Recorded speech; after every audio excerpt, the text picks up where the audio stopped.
Сайн байцгаана уу? Шинжлэх ухааны таны мэдхүйн од мөндөр суваг уран зохиол тайртай үзэг сонсогчдод сайн сайхны хүсэн мэдчилж байна. Цэнгэл баяр миний бэлтгэн хүргэдэг дэлхийн шилдэг 50 өгүүллэг нэвтрүүлэг эхлэхэд бэлэн боллоо.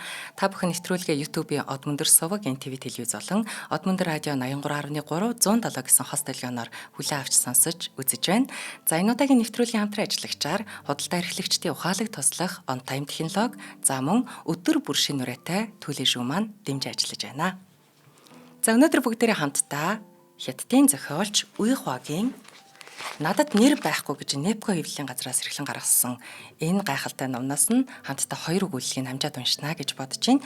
Тэгэхээр энэ уншиж байгаа өгүүллэгийн маань орчуулагчаар Мөө Бат хоёр болон навчаа ажилласан. Тэгэхээр энэ гайхалтай орчуулагчийн энэ гайхалтай зохиолчийн номноос бүр айл өгүүллэгийг сонгож уншиж өгвэ гэдэг маань надад бас тийм хэцүү сонголт байлаа. За ингээд хамтдаа зохиолоо сонсъё. Зохиолч Уй Хва мохор олгой. Аав маань урд нь мис заслын эмч байсан.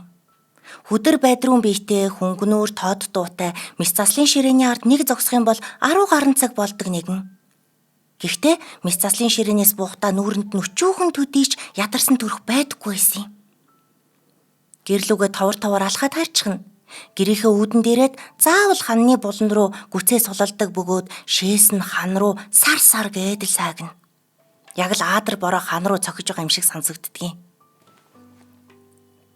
Аав маань 25 таата үзэгсэлэнт нэхмэлж бүсцгүйг эхнэрээ болгож авсан юм. Тэрний эхнэр гэрэлснийхээ дараа 1 жилийн дараа тэрэнд хүү төрүүлж өгсөн нь миний ах юм. Тэгээд 2 жилийн дараа дахиад хүү төрүүлсэн нь би билээ. Би 8 нас хүрсэн үе. Ирч хүчтэй мис заслын эмчийн өдөр шөнөгүй үргэлжилсэн завгүй өдрүүдэд хааныг амрах өдөр тохионоо. Тэр өдөр нөгөөгч нь гэртээ тааваараа үд хүртэл унтаад үдээс хойш 2 хүүгээ дагуулan 5 лиг гаруй газар алхаж далайн эрэг дээр 3 цаг орчим тоглоод гэрлүүгээ буцахдаа нэг нь мөрөн дээрээ нөгөөг нь тэврээд дахиад л алхаж харьдаг юм. Оройн хоолны дараа харанхуйч болж эхнэр 2 хүүхэдтэйгээ байшингийн урд ургасан агч модны дор суун. Тэр үед сарны гэрэл тусаж модны навчсын алаг цоог сүүдрийг бидэн дээр унгадагсан. Сэрүүн салхи сэв үлээгээд л мис заслын эмч төр зассан хулсан орон дээрээ хөвтөөд түүний эхнэр нь хажуудах сүлжмэл сандал дээр сууж 2 хүүн буюу ах бит 2 вандан сандал дээр зэрэгцэн суугаад хүн бүрийн гидсэнд нэг ширхэг мохор олгой байдаг гэж аавын яриаг сонсно. Тэр өдөр за багадаа бол бүр 20 гаруй мохор олгой тайрч хайдаг. За хамгийн урдандаа бол одоо 15 минутанд дуусгаж байсан удаатай шүү дээ. Хөөх 15 минутанд нэг мохор олгой хагалгаа дуусгана гэхээр чинь өвчтний мохор олгойг шор гэдэл тайраа тайчдаг юм биш үү? Аав, тэгээ тайрч аваад яах вэ? Тайрч аваад уу? Гэт аав маань гараад аллаад тайрч аваад шууд ал хайчихна. Хөөх, яагаад хайж байгаа юм? Мохор олгой чинь өөр хэрэггүй идэв байхгүй юу? За 2 уушиг ямар хэрэгтэй вүлээ? Юу, амьсгалдаг? Өөр яадгүй. Амьсгаагаа гаргадаг. За тэгвэл ходоод ямар үүрэгтэй вүлээ? Ходоод бол эдсэн зүйлийг боловсруулдаг гэж хэлээд ах маань бас л чанга хариулв. За тэгвэл зүрх яадаг вүлээ? Гэхдээ нь би тэр даруй. Зүрх чинь түг зохилдог гэж хашгирав. Аав над руу харснаа. Чиний хэлж байгаа чинь зөв өө. Ер нь та нарын хэлж байгаа бүгдээрээ зөв. Уушиг, ходоод, зүрх. За мөн 12 нуглаа гэдэс, хүрээ гэдэс, бүдүүн гэдэс, шулуун гэдэс бүгдээрээ хэрэгтэй. За ганцхан энэ мөн мохор олгой л. Мохор гэдсэн залгаатай байдгийн. Мохор олгой. Гэхдээ ер нь та хэд мохор олгой ямар хэрэгтэйг мэдхүү? Ах маань аавын хэлсэн үгийг сурсан болтой юм ам булаалдан Аав, мохор олгой чинь ёор хэрэггүйд. Аав хаахаа гэж тачгинтал инээгээд ээж ч ихсэн тэрнийг дагаж инээлдэв. Тэгээд аав маань үргэлжлүүлэн Яг зөв. Мухар олгой ямар ч хэрэггүй. Та нарын амьсгал, хоол боловсруулах, унтах зэрэгт мухар олгой бүр ямар ч үүрэггүй шүү дээ. Гэхдээ тэгээд бүр гэдэс цадаа зогсуулах, гэдэс тавгүрхэд унгахад хүртэл ямар ч оролцоо байхгүй шүү дээ. аавын зогсуулах унгах гэдэг үгийг сонссон ах бид хоёр нуг инээлдэв. Энэ үед аав босож ирэн нухацтай нарахгүй бидэнд хандан За гэхдээ мухар олгоо өрөвсөх юм бол гэдэс аажмаар хүчтэй өвднөө. Хэрвээ мухар олгоо цоорох юм бол гэдэсний түгжрэл болоод амийг чинь авч одно. Амийг чинь авна гэдгийг ойлгож гин үгүй юу? Ах толгоогоо дохин. Тий, үхэн гэсэн үг. Би үхэн гэдэг үгийг сонсоод хүйтэй агаар залгийлж амьсгаав. Аав намайг айсныг хараад гараараа толгоог минь нилээд. Гэхдээ байна. Мухар олгоог тайрах бол яах вэ? Жижиг мис ажилбар. Цоороогүй л бол аюулгүй. Гэхдээ нэг англи эмч байж гин л дээ. Гэт аав хөвтөөд өгөв. Бид тэрнийг үлгэр ярих гэж байгааг мэдсэн. Тэр нүдэ ханаад тавтай наргагүй нэг өвшөөгээд бид хэдрүү бие хажуулдуулан харуулснаа. Тэгээд тэр англи мис заслын эмч нэг жижиг арал дээр ирж гинэ. Тэгсэн өнөөх жижиг арал дээр нэг ч эмлэг, нэг ч эмийн сан, тэр бүхэл нэг ч эмийн сав байхгүй байхад нөгөө эмч чинь мухар олгон өрөвсөл тусчгаж гин. Тэгээд өвдөөд наргил модны дор бүхэл үдийн турш хэвтэж гинэ. Хэрвээ хагалгаа хийхгүй бол олгойн дотроо хагарахыг тэр мэдэж байлаа. Олгой хагарвал яах вүлээ? Үхэн штэ. Гэдэсний төгжрэл болон тэх юм бол үхэн. Тэгээд нөгөө англи эмч чинь өөртөө хагалгаа хийхээс өөр аргагүй болж л дээ. Тэр нутгийн хоёр хүнээр нэг том толь бариулж байгаад толинд тусж байгаа өөрлөгөө заагаад за яг энд. Аав маань өөрийнхөө гэдэсний баруун буланд заагаад энэ хэсгийн арсыг зүсээд өөхийг яраад гараа оруулаад мухар гэдсийг хайна. Тэгээд мухар гэдсээ олчих юм бол мухар олгойг олноо. Нэг англи эмч өөртөө хагалгаа хийсэнгийнх гайхамшигтай нүд бүлтээж чих дэлдийн түүхийг сонсоод бид хоёрын эрүү молтрох төгсөн юм. Бид сэтгэл хөндүр аав руугаа ширтээд тэрнийг өнөөх англи эмч шиг өөртөө хагалгаа хийж чадах үгүйг нь асуусан юм. Өө яах вэ? Эхлээд ямар нөхцөлд байгаагаас шалтгаална да. Хэрвээ би бас яг тэр арал дээр мухар олгоо өрөвсөл хүрэх юм бол өөрийнхөө амийг аврахын тулд өөртөө хагалгаа хийх л болно шүү дээ. гэж хэлсэн юм. Аавын хариулт бидний цүсийг хөөргөж тэрнийг хамгийн хүчрэхэг мундаг гэж боддог байсан бодлын маань улам бүр баттгав. Тэгээд энэний зэрэгцээ бид өөрсдөө хангалттай итгэлтэйгээр бусад хүүхдүүдэд өнгөрөх болсон юм. Хөөе, манай аав байна. Өөртөө хагалгаа хийж чадна штэ. Ах маань дээрээс нь нэмээд л бид хоёр толийг барьж өгөх юм чинь. Энээс 2 сарын дараа тэр жилийн намрын нэг өдөр аав маань гэнэт олгон өрөвсөл тусваа.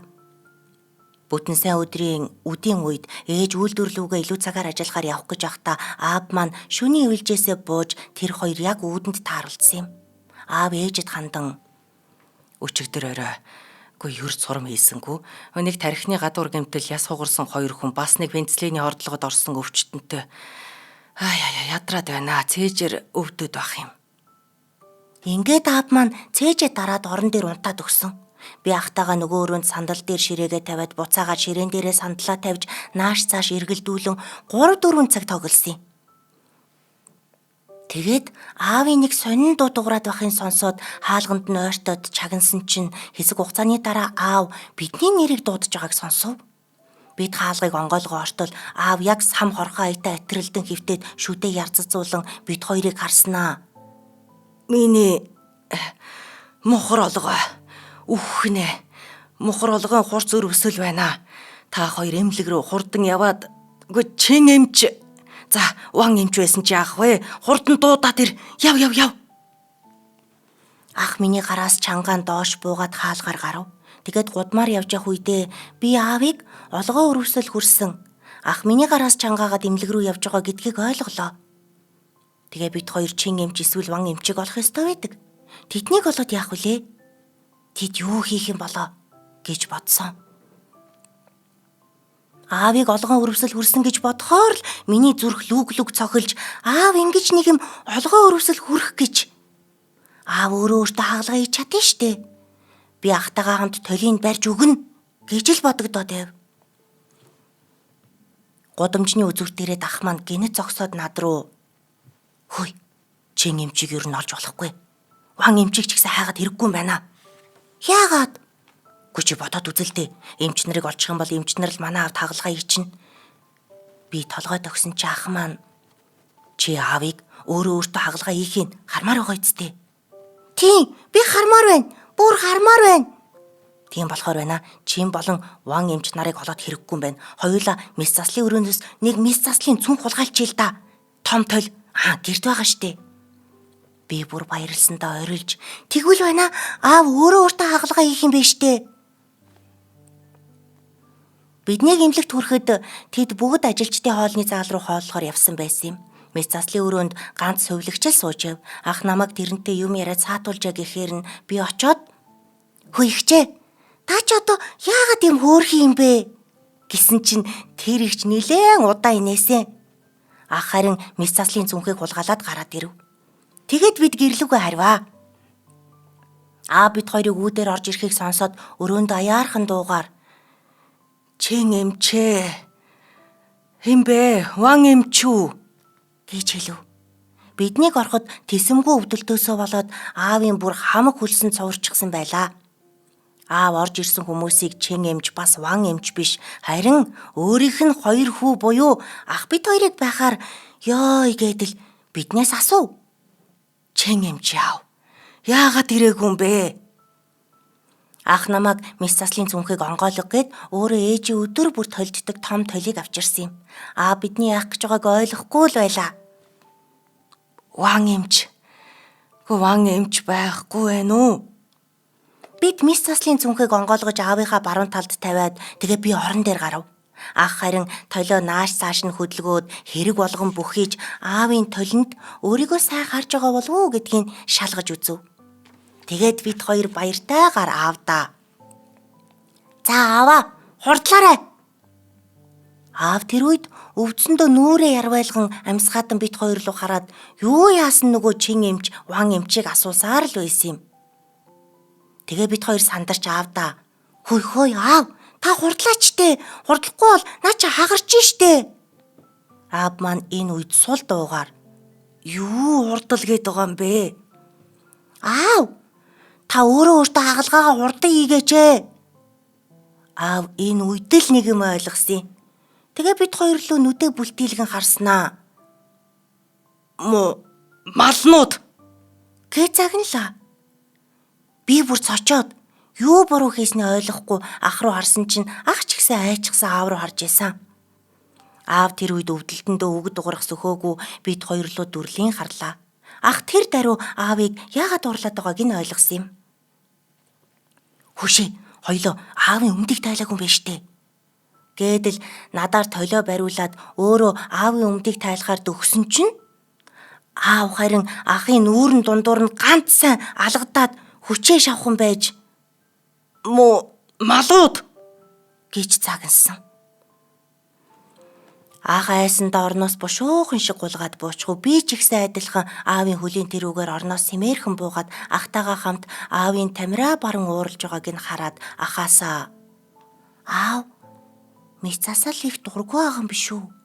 "Мэдхгүй." Тэгээ сүүлдээ аав маань бүр уйлсан. Тэр нулимсаа туслуулан үгээ зөөж ядан бид хоёрт хандаж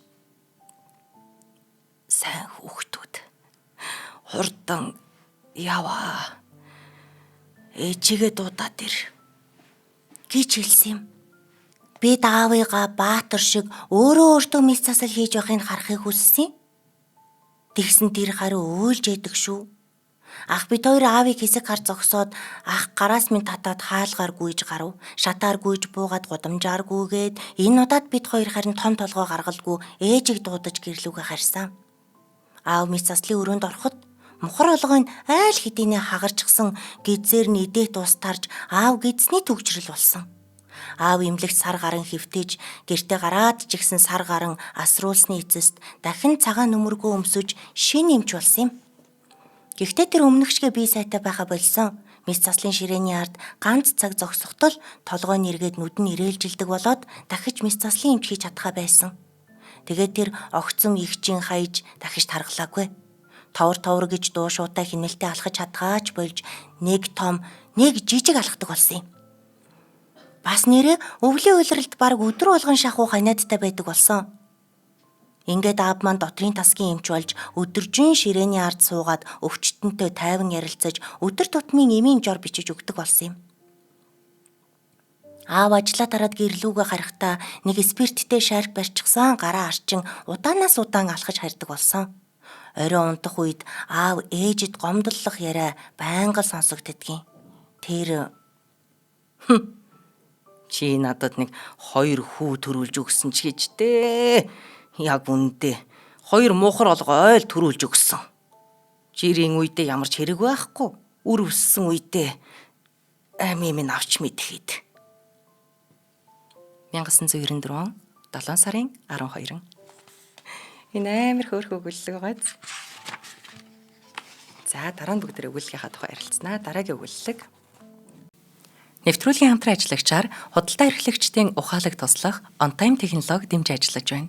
6-8 нэрийн хүнсний дэлгүүрүүд худалдаа эрхлэгчдэд зориулсан касси систем хөгжүүлдэг компани юм. Монгол орон даяар байдаг 6-8 нэрийн хүнсний дэлгүүрүүдийн 50% нь буюу 2 дэлгүүр тутмын нэг нь OnTime-ийн программыг ашиглан үйл ажиллагаа явуулдаг.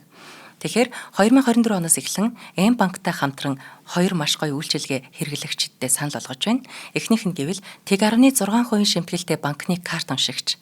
Ихэнх банкны карт уншигч нь 1% шимтгэлтэй байдаг. Харин OnTime-ийн санал болгож байгаа М-банкны карт уншигч ашигласнаар 40% хэмнэлт хийх боломжтой. Та сардаа 30 сая төгрөгийн борлуулалттай бол банкны шимтгэлээс сардаа 400 мянга, жилдээ 4.5 сая төгрөг хэмнэх боломжтой. Хоёр дахь нь гэвэл OnTime-ыг сүүлийн 6 сар хэрэгжилж байгаа бол 100 хүртэлх сая төгрөгийн эргэлтийн хөрөнгийн зээлийг 100% онлайнаар олгох боломж байна. Та ямар ч материал бүрдүүлэхгүй, банкн дээр очихгүй, байгаа газраас авах боломжтой.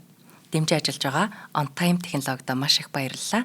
Лавлахыг хүсвэл 77 77 34 44 хамтран ажиллагчдаа баярлалаа. Зохиолч Уйхва Тесрэлт. Байшинд бүгнэм халуун ничгэнсэн 8 дугаар сарын 1 орой эхнэр бид хоёр гаагнах цахилгаан сэнсний өмнө суун. Өдөртлөг миний гарт телевизийн суугууд ээлжээр солигдоо өнгөрч ээлжээр эргэж ирнэ. Зоо нуруунд хөлс зунгаар алдаж цухал огсолцсон. Эхнэр маань харин амар амгалан суудлаач засахгүй суух юм. Тэрний гялтайх магнаанаас бурзаа хөлсч үл харагдана. Ястал нөгөө сүх далайтал үхэр амар гихчийг санагдуулмаар. Гэхдээ би үнэндээ л сэтгэл хангалуун биш, бүр гэрэлсний дараахнаас л ийм болж эхэлсэн юм. Амандаа хараал өглөж, гардах удирдлагаа хөмхий 100 дарахгүй сувг солигдон дэлгэц цэлбэс хийж нүд сохолж шахах юм. Би хаврын бигнүр халуун телевизийн хөтөлбөр сар сэнсрэх сэнс, саяхан гулдруулсан хоол, тагтан дээр хатаасан богино өмдөнд хүртэл тэр уур хурч амандаа харааж зүхнэ. Харин эхнэр маань найл амгалан үхрийн дүрээрээ энэ өрөөнд би байгаад бүр зэрэгцэж суугаад аль муу үг хэлж аль золгүй явдал ярьж байсан ч тэр мөн янзаараа л байж байх юм. Хэрвээ намайг өрөөнөөс гараад өрөөс нь холдоод явчих юм бол харин чадахгүй байх шүү. Түнтэлзэж, хуйсганаж, араас үглэж, дуудаж нус нулимс болно биз? Энэ бол гэрлэлт. Тэрнээс алхамж холдохгүй байсаар санчиг бууралдаж хоногийн тоо гүйцэж гашуудлын аяг гიშгэлүүлэх нь нөхрийн үүрэг юм бидтэй. Тэгсэн манаа найз хар өглөөгөр хаалга балбаад хуруугаараа зад холгоогоороо хөлөөрөө магадгүй өвдгөөрөөч байж мэдх юм. Юутаач манай хаалга дүн хийсэн. Энэ мөчөд би яг л дөнгөнөх цэргийн бүрээ эсвэл үүр зарлах азарган дахиад дууг сонсож байгаа мэт болсон юм. Өндийч босоод үүдээ нээвэл жил гарan бараага харуулаагүй тан зав чин байдаг байгаа. Би тан зав чин. Гү хараал идгэж. Гү чи юу? Тан зав чин шулгайсан өмд уулан Европ маягийн цамц өмсчихсэн цэмцээдлээ гойжгоодсон амтан жигтэй нэмсэглээд шат руу өгсөв. Гэхдээ орсонгүй. Гүч за ор. Тан Завчэн хулгасаар манаа руу орж муу уйтан коридорын маань эргүүлэн тойруулан харцгүйлгэх нь хамрын үзүр харагдахгүй харанхууд тэмтчиж яваа мөг гэлтэй. Мань хүн манай эхнэрийг л хайж байна гэдгийг би мэдж байсан юм. Жил гаруй манахаар ирээгүйгээс эхнэр тэрнийг муу новш гих болсон юм.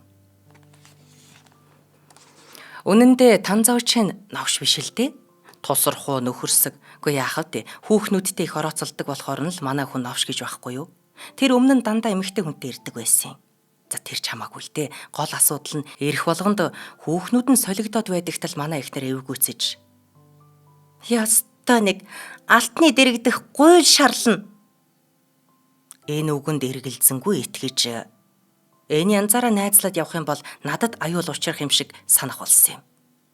Угтаа надад биш өөрт нь аюул учрахыг тооцсон байх л да. Тэр намайг чихч төвшин боловсон хүн гэдгийг маань ч умартаж байн гүглэж донгодох болсон юм. Тэрний эрүүний шүл айлхан сүрдүүлэлтээр дүүрэн.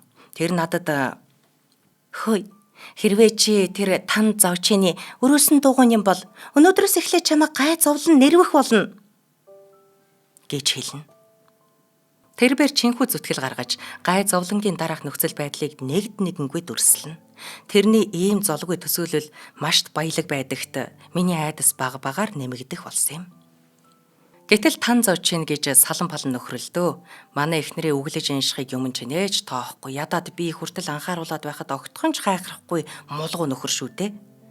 Нэг өдөр тэр манай боёдон дээр сууснаа нэг их чанга дуугаар Гүй нэрээ найзууд ба нэгээрээ нүдэн дээр гэрлээ дуусах юм байна л да. Эхлээд чи дараа нь Чэнлисүн, Хванхон, Лишухай. Гүй та дөрөв таарсан таар шууданууд юм а. Цөмөрөөл ихний учирсан хүүхнүүдтэйгээ суучих юм а. Гүй та нарыг яагаад ингэж яаран ургалцгаасныг би ерөөсөй ойлгохгүй юм. Гүй ахиухан хайр дурлалтай учирч болоогүй мүү? Гүй та нар яагаад над шиг ингээд эрх чөлөөтэй амьдарч болоогүй юм бэ? Яагаад эмэгтэй хүн хайж олоод тэгээд өөрийгөө ингэж хоргонд хорж амьсгалах агаарчгүй суугаад байгаа юм. Би бүр та нарыг бодгоор энийг дүрээд байгаа юм. Та нар үнэндээ аяын дагаж аягийн нүнгээс амтан болсон байх шүү. Ялангуяа чи. Хоёр өгүүлбэр солиугүй юу авгаар угаагүйгээд л ядарч байна уу яаж вэ гэж шалжганаад байгаа юм. Гэхдээ хэрвээ чи ирж чадаад тамир чинь үрдгийм бол өөр хүүхэнтэй ирж уулзаараа мэдвүү. Би яах юм? Хизээ чам танилцуулах юм. Хэлэлдээ. Энд чинь л Тан Завчэн. Ам халаад ирэхээр авгаа галтогоонд ногоо хуурч байгааг өөрөө хачин чанга дуутайгаа мартаж өрхнө. Хэлсэн үсэг бүр нь манай хүний чихэнд хүрч манай эхнэр ширэм нүүртэй амтан гарч яваад гартаа ширчгансан халуун тостой тоогоо барьчихсан буцаж ирээд Тан Завчэн рүү зааж гарчи зайл. Тан Завчэн айсандаа нүүр нь хувьс хийж байдаг чинээгээрээ толгоогоо хоошоо цагтаж хоёр гаранд буйдангаас хөндөрч байснаа намайг өрөөснүүдээрээ ч харах сөхөөгүй амт манахаас год үсрээд зогтсон юм. Тэгэж үнхэлцгээ хагартал айсан хүнтэй би таарч байгаагүй. Тэр манай эхнэрээс биш яг үндэ гардах тостой тогооноос тэр тогоон шаржгинж байгаа буцлам тосноос л сүнсэн зайлсан байх. Тэгээд жил гарын манахаар шагаагаа гүмдэг. Жил гарангийн дараа 8 дугаар сарын халуун шөнө тэрэнд гэнтхэн юу тохиолдсон бүүмэд манахаар ирж эхнэртэй маань нүүр тулав. Ороход эхнэр босчихсон тэрэн рүү харан нөхөрсгөр мишэлзээд. Хөөх. Чи ирэлгүй удсан биш дээ. Тан Завчэн. Тан Завчэн өрдийн тостой тоогоог санаа бололтой дүлгэн зогсоход эхнэр газар дэвссэн өвсөн чирс рүү зааж. Ийшээ суугаач дээ. Тэр газар дэвссэн өвсөн чирс рүү харсан ч уг янзаараа зогссоор л байв. Би өнөө мөө гангансан сэнсээ өргөж тэрэн лүү хандуулж тавихад эхнэр хөргөгчнөөс ундаа гаргаж тэрэнд барив. Тэр хөлсөө шудран ундаага залгилна. Тэгтээ суусангүй. Чи яагаад суухгүй байгаа юм бэ? Энэ үед тэрний нүрэнд инээмсэглэл халиацснаа. Юу яагаад аа? Найз нь харин харих харахгүй бол одоо хэрэг мандсан. Ямар хэрэг? Тэр манай хүн рүү харснаа надад. Яагаад те нөгөө миний сүүлийн хүүхэн байна да. Нөгөө нөхөртөө хүүхэн. Нөхөр нь одоо манай байрны доор отоод байж байгаамаа. Юу тохиолдсныг би сая л ойлгов. Хардсан нөхөр нь хамаг биед нь хар сэрийн булчин зангирсан хүн манай хүний толгойг хагд цогхохоор хүлээж байгаа юм байна л та. Эхнэр удирдлага авч 2 сууг сольсноо хэрэг болгон анхаарлаа хандуулв. Тэр огт хэрэгсэхгүй бол би ч гэсэн ингэхгүй. Ямар боловч миний найз учраас би тэгэд яа гэж байна. Яах вэ те? Чи найзтайгаа хамт явж болох уу? Би эхнэр лүгээ харлаа. Тэр өвсөн чирс дээр зурагч шагааж суун. Эргээд над руу нэг хараасай даа гэж хүссэн ч тэр харсангүй. Яах юм бэ? Тэгээд би энэтэй хамт явж болох юм уу гүм үү? Эхнэр зурагч шагаасан ч ихтэй. Би яаж мэдхэвдээ? Гэж энэ эхнэр мэдэхгүй байгаа юм чинь. Би бас чамайг дагаж явах хэсгээ мэдэхгүй штэ. Тан зоочин. Гү найзаа. Гү би наашаа ирэх замдаа Чинли сүн фанхон лишу хагийнхаар өнгөрөөд бүр тэгээд танаад ирж байна штэ. Би яагаад хамгийн түрүүнд танахыг сонгосон юм бэ? Чи мэдж байгаа. Хэдийгээр жил гараа уулзаагүй ч гэсэн миний хамгийн дотны найз чи учраас би эхлээд шууд танаад ирж байна шүү дээ. Чамагийн хэмжинээ ёстой санссангүй. Гү мэдэхгүй гэхээхээ оронд гү чи шулуухан дургүй байна гэж хэлчихгүй дээ. Би ямар ч чам дургүй байна гэж хэлээ юу мэдэхгүй байна л гэж байна штэ. Мэдэхгүй гэдэг чи юу гэж байгаа юм бэ? Гэхдээ мэдэхгүй гэдэг ч үгүй яах вэ те? Юу би эхнэр лүгээ харж. Би дургүй байгаа юм биш ээ. Энэ манай хүн дургүй байгаа байхгүй юу да? Тэр дургүй бол би яах шаргагүй штэ. Би чамайг дагаад явж болно. Гэхдээ эргэж ирэх аргагүй болно үз. Тэгээ би гэртээ харилгүй танаад 1 хон нь 2 хон за яах вэ? Нэг сар амьдралаа. Эцэст харж ил таарна үсттэй. Тэгээд үүлээ гайдлаа штэ. Ойлгож байгаа үсттэй. Эн чинь миний хүсэл биш, эхнэрийн хүсэл ээ. Хөөй би дургүй байна гэж хэлээгүй шүү. Энэ үед эхнэр эргэж хараад тан зовчэнд. Наадахны үгэнд битгий хэлээ. Наадах чинь одоо л өрөвдөлтөд царайлж байгаа юм. Яг үнэндээ бол манай ноён штэ. Хамаг хэрэгээ эзнэ наадах чи өөрөө санаанд нь эцэхгүй юм гарах юм бол уурлаад хүшээ энэ сард бүр 3 хундаг хагалсан штэ. Үгүй эхнэр, үгүй би нэрээ чамаас айдаг аа. Худлаа гэх юм бол танзой чинь гэрчлээ шүү. Танзой чинь толгой дохиж. Тийштэй. Найз чамаас үнэндээ айдгийн. Үгүй бид нар бүгдээрээ мэднэ. Эхнэр танзой чинь бид хоёр руу харж инэв. Ингэхт нь бид хоёр таг хөдөлгөөнгөө зогсчихв. Эхнэр инээсэн ч ихтэй. Тэгэд хэдэн хүн танахыг манж байгаа юм бтэ? 1 хүн. Хутгатай мó? Хутгагүй. Хутгагүйг нь яаж мэдж байгаа юм бэ? Хутгаа нуучсан ч байгаа юм билүү? Гүү ах. Юу нэг юм подолк шорттой л зогсож байсан хутга нуух газаргүй дээ. Эхнэр санаа намарсан янзтай над руу харж. За тэгэд эртхэн ирээрээ дээ. Би толгой дохиж. За тэгээ. Би гялс очоод тэгээ гялс ирээ. Танзавчийн 5 ханаж. Таанд нь тулсан хүн ам хагарч. Нэрээ чамаг ингэн гэж бүр мэдээд байсан болохоор л хамгийн түрүүнд би танаад ирсэн байхгүй юу да. Гэхдээ манай хэдэн найзын эхнэрүүд дундаас бүр нэг наантай цаантай чи шүү дээ. Энэ фанхууны эхнэр гэж нэг овлоггүй хачин зантай. Чинли сүний эхнэр болохоор нэг тийм цагт нуур хэрүүлж амтан байдгийн. Лигшүхагийн эхнэр болохоор бүр нэг мэдэмхий ирсэн амтан. Чийл нэг учир начир ойлгох хамгийн сайн гэж эргэж явуулгүй ингэж урсгаад над руу харж. Миний найз ч азтай шүү гэж хэлв. Би дотроо танзоочин үхснээ дими донгосоод байгаа болоо гэж хавталцсан эхнэрийг бодлоо өөрчилчих үедээ гэж тэрнийг явраад авлаа. Тэр өвдсөндөө ойлдоо гэснээ миний санааг нэгэн ойлгоо бололтой тэрхэн зур эхнэрт. За бид хоёр үдлээ дөө. Бидний гүүдэр дөнгөж гартал эхнэр хойноос дуудваа. За та бодлоо өөрчилжтэй гэж бодтол тэр надад хөөе чи битгий урд нь яваарэ хойно гараад яваараа мэдв гэж шивнэв. За Манайхаас гарч бид Ли Шухагийн руу эхлээд очсон юм. Ли Шухагийн эхнэр нь яг л Танзочны хэлсэнчлэн мэдэм хэрч загналаа. Очиход тэр дөнгөж усанд орчихсон сэнснийхээ өмнө үсэн янзалж суусан юм. Сэнсэн үлээвэрт үснийх нь ус игээл шүлс нулимх хаятай Танзочны нүүрэнд буухад тэр дорн шудрав. Ли Шухагийн эхнэр "Хөшөө, би чамд бүр айлэрт хэлсэн штэ. Ингэж ээж нэг л өдөр мөчөө санжуулна даа" гэд хэлээд байхад "Ли Шухай, би тэгж хэлж байсан тийм ээ?" Манай найз Ли Шухай хар цагаан дуугүй л суун. Эхнэр нь найзыг ингэж дайрахыг сонсох хэцүү байгаа болтой юм. Гэхдээ муухан мушилзаж толгойд өгөх юм. Авгаа нүгөө үргэлжлүүлсэн нь. "Танзочин, чи ёстой бүтэхгүй. Үнэхээр хормон донтой амт юм а. Гү чи гэрлээгүй хүүхэнтэй учрвал хөөж явуулчихад тэгээд гэр бүлтэй хүн эргүүлж байгаа чинь одоо юу юм бэ? Уг нь төвшин жаргалтай аж төрж байсан айлын амьдралд чи орж тэрхэн зур аз жаргалыг айхтар зовлон болгож өргсөн байж штэ. Яана, зүв зүгээр бадарч байсан гал голомтыг чи очиж самарх юм да. Хэрвээ хүүхэдтэй бол Яана одоо тэр хүүхэд нь чаваас хөөх юм да. Чи бодоод үзтээ. Хэрвээ намайг татж чангаалаа гэхэд байна.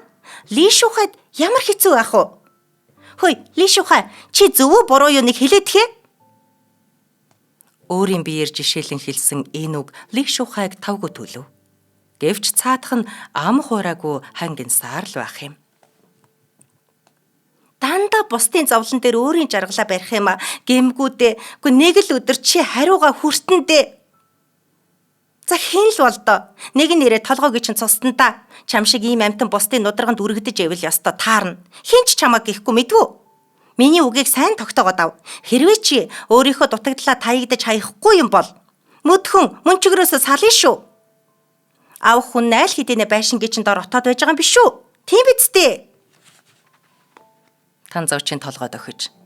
Тийм ээ, тийм. Чиний хэлдэг ёстой зөв.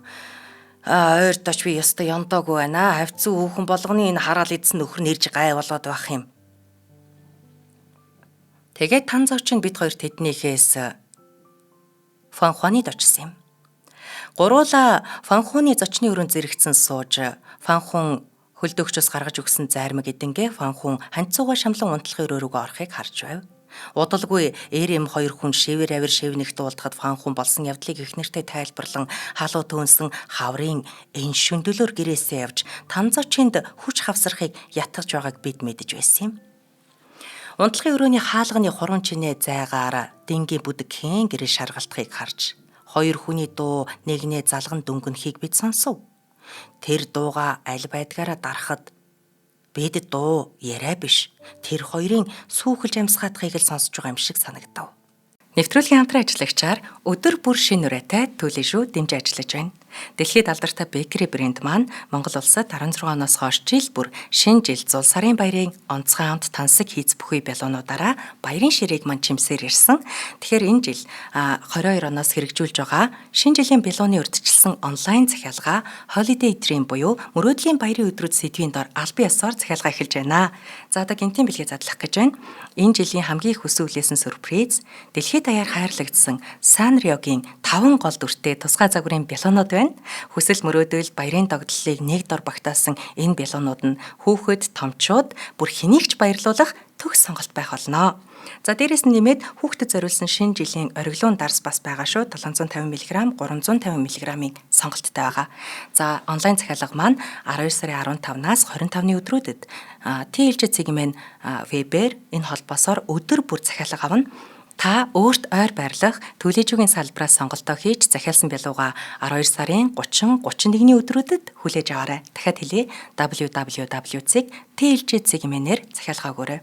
Хэрвээ онлайн захиалгад амжаагүй бол төлөөжгийн 24 салбараар үйлчлүүлээд Holiday Dream-ийн шинэ жилийн бялуунуудаа очиод худалдаад авах бүрэн боломжтой шүү. За шинэ жилийн бүх бялуу бүх салбаруудаар борлуулагдаж байгаа. Улаанбаатар хотын 23 салбар, Дархан хотын 1 салбар. Дархны үзэгч сонсогчдод маань Жен бизнес центр буюу Дархан олон улсын худалдааны төвийн хойно байрлаж байгаа салбараар үйлчлүүлээрэй. Төлөөжүүдээ баярлалаа. 75 75 75 10 утасны дугаар TLG-ийн вебээр нь холбогдоорой. Баярлалаа.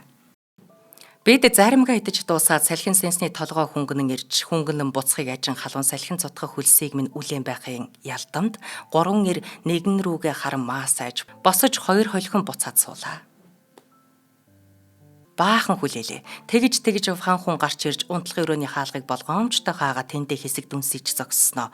Хүзүүн дээрээ тогсон подволко өглөн бидэн рүү явцгаая. Ингээд дөрвүүлээ болж авлаа. Хөлс ваасандаа хутгалдсан амтад Чинлисүүний гэрийн гадаа хөрөв. Тэднийх 6 буюу энэ байшингийн хамгийн дээд давхарт байдаг юм. Бид дөрөв төмд хүжгэнсэн гудамж зээл рүү хараа бэлчээх үе эргэн тойронд сэрүүцэж сэлгүүцсэн хүмүүс пиг. Бид Чинлисүүнийх гэрэлтэй байхыг хараад хаш гарсан юм. Чинлисүүн! Чинлисүүн тагтан дээрээ гарч ирээд хүзүү сунган бидний зүг өнгийснөө. Хэн намайг дуудаад байгаа юм бэ? Бид хэн гинэ? Ли Шухай, Фанхун, Танзо Чен бас би байна. Чөтгөр аваг. Гү та нар уу? Чинлисүүн баяртай нарахгүй. Гү тэгээд гял гараад ирээчтэй. Бид гарахгүй. Танах арай өндөрт байна. Чи буугаад ирээ. Энэ үед дээр эмэгтэй хүний дуу цуурайтахыг бид бас сонсов. Доошилж яах гээд байгаа юм бэ? Бид нягтлан харвал Чинлисүүний эхнэр мөн л тагт руу гараад ирчихсэн биднэрүү зааж. Та нар яах гэж ирсэн? Танзочэнд золгүй юм тохиолдодоо би тэд очиж туслах хэрэгтэй болоод байна. Чинлисүүнийг буугаад ирээч гээд л гуйж байна. Танзочэнд юу тохиолдсон юм бэ? Нэг хүн тэдний гадаа отож байгаа юм байхаа. Тэрний амийг аврах гэж байна. Тэр хүн яахаараа тэрний амийг авдгийн бэ? Танзочэн эхнэртэй сүүлрээдээ. Оо, чаавасаа ойлгомжтой. Танзочэн л болсон хойно айл өмүүлж нөхөр нь тэгээд алах гэж явсан байна л да. Тийм ээ гэж бид зэрэг хэлв. Танзочэн. Гүй нэг тийм сүудтэй юм бас биш ээ. Чинлисүүний эхнэр дээрээс асуусан нь. Танзочэн энэ удаа хин гэдэг хүүхэн уруу татсан юм бэ? Бид Танзочэнээс аль хүүхэн юм бэ? Гэч та нар одоо наа дууга аяар гэм хавь амтан дуулаад инээж байгааг харахгүй байна уу? Хүний нэр баасцгаагаад байх юм да. Чинлисүүний эхнэр. Танзочэн сая юм хэлсэн үү? Тэр биднийг чанга орлоод олонд муу нэр алдаршуулад байна гинэ.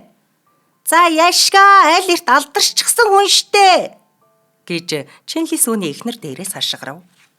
Гү тийштэй гэцгээж бид тэрний үгийг зөвшөөрч Танзочэнд бид үнэн штэ.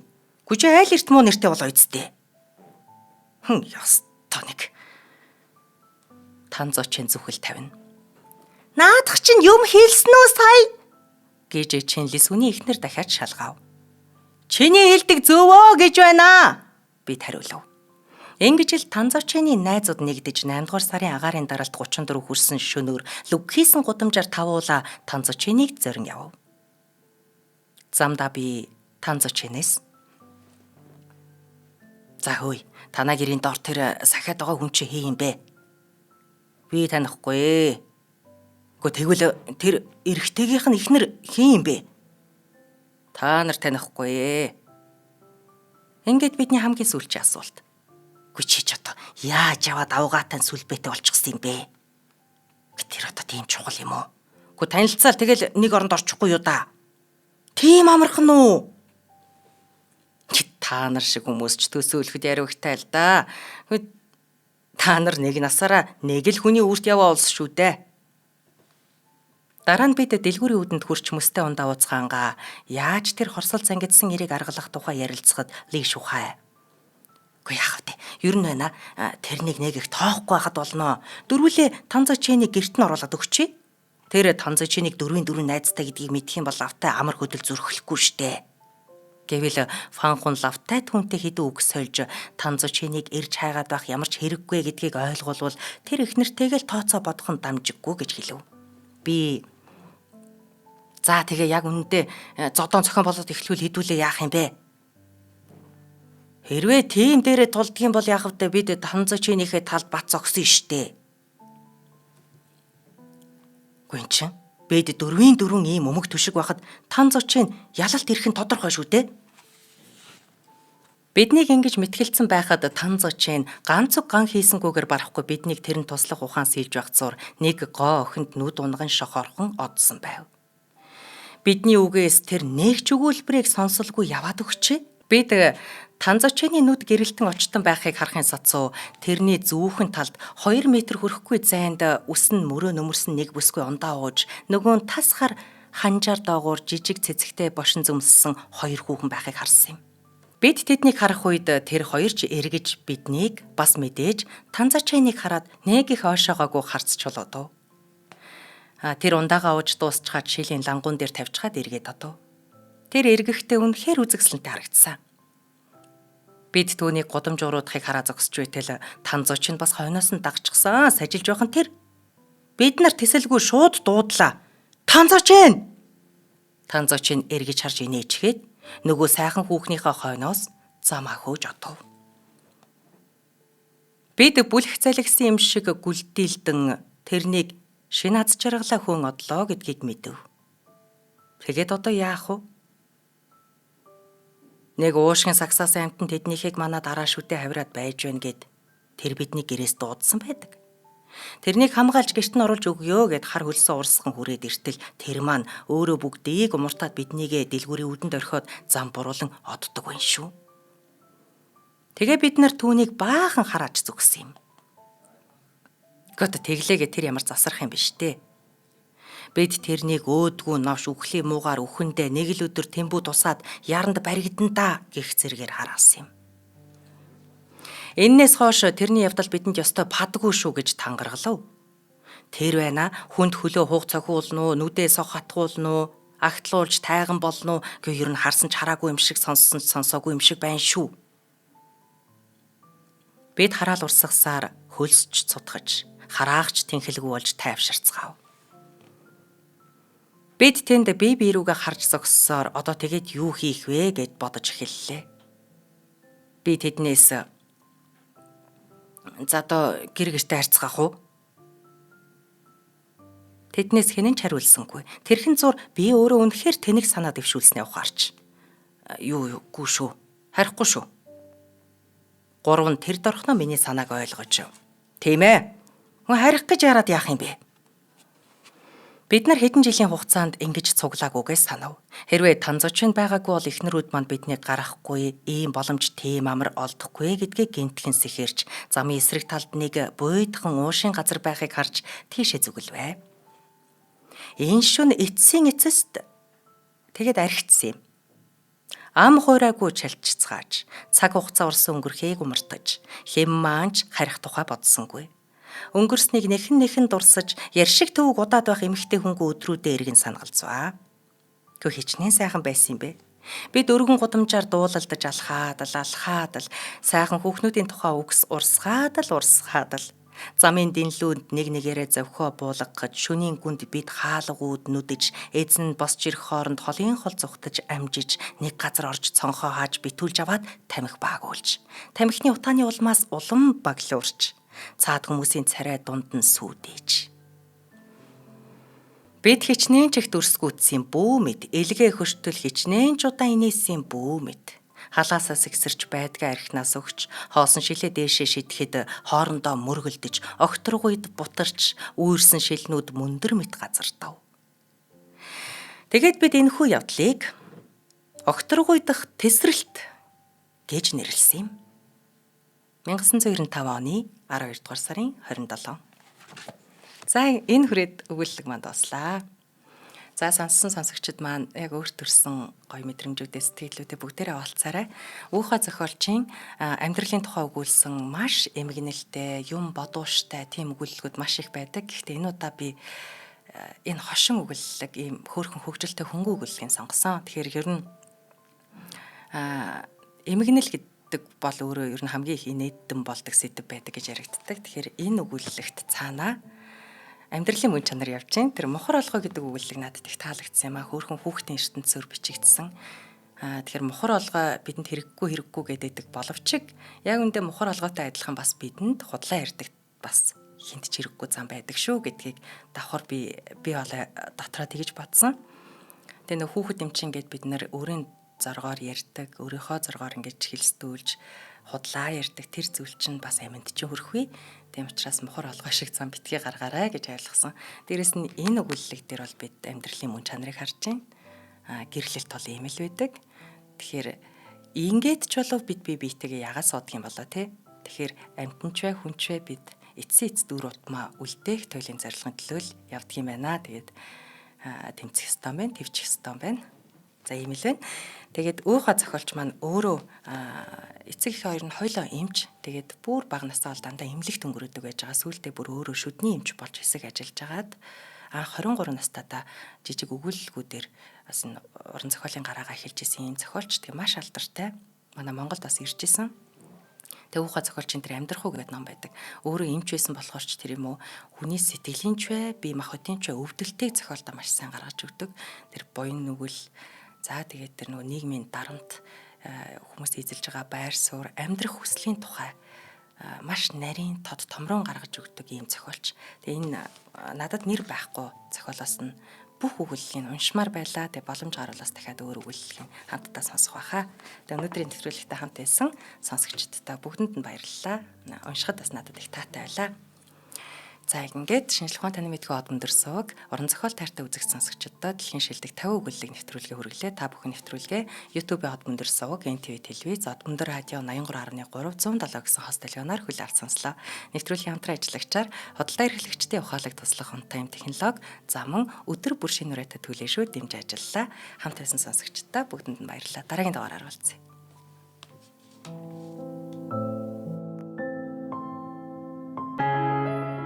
Нэвтрүүлгийг хүлээн авсан Нарны аймгийн монголчуудаа баярлалаа. Од мөндөр суваг нь энэ мэдчлэн таны мэдхүйн мянган нэвтрүүлгийг 2026 оны 7 сарын 1 хүртэл та бүхэндээ хүргэх юм. Их хэлээрээ шинжлэх ухааны танин мэдхүйг түгээх нь үлсэд нэгтгэх хүсвэл та бидэнд хандив өгөх боломжтой. Жилдээ ганцхан удаа 100 мянган төгрөгөөр биднийг дэмжснээр шинжлэх ухааны танин мэдхүйг түгээх энэ үйл хэрэг амжилттай үргэлжлэх юм. Од мөндөр нэр дээрх Худалдаа агшлын банкны данс байгаа 4191 тэг 4518. Та 100 мянган төгрөгөөр шилжүүлэхдээ гүйлгээний утга дээр нь өөрийн нэр болон утасны дугаараа заавал бичээрэй. 100 мянган төгрөг хандалснаар Од мөндөр сувгийн алтан гишүүн болох юм а. Шинжлэх ухаан, танин мэдхгүй Монголд ялах болтугай.